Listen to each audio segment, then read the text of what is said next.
نماز استخارہ۔ جب کوئی کام کرنے کا ارادہ کریں تو اللہ تعالی سے صلاح اور مشورہ کر لینا چاہیے۔ اس کا نام استخارہ ہے۔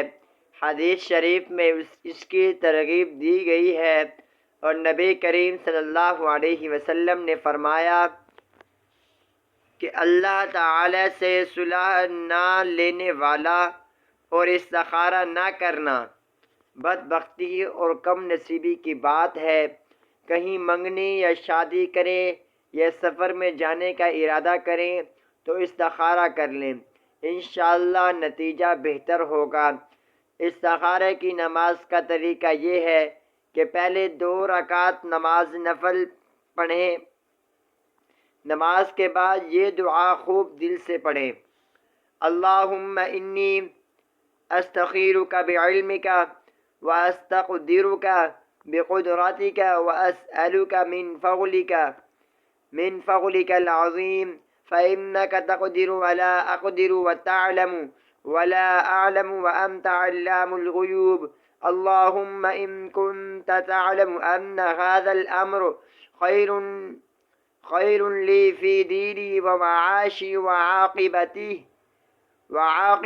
امری فاقدره لي ويسره لي ثم بارك لي فيه وإن كنت تعلم أن هذا الأمر شر لي في ديني ومعاشي وعاقبة أمري فاصرفه عني واصرفني عنه واقدر لي الخير حيث كان ثم ارغني به۔ جب هذا الامر پر پہنچے جس پر لکیر بنی ہوئی ہے، جیسے یہ لکیر بنی ہوئی ہے، وہاں اس کام کا دھیان کریں۔ اس کے بعد پاک صاف بچھونی پر قبلے کی طرف منہ کر کر باوضو سو جائیں۔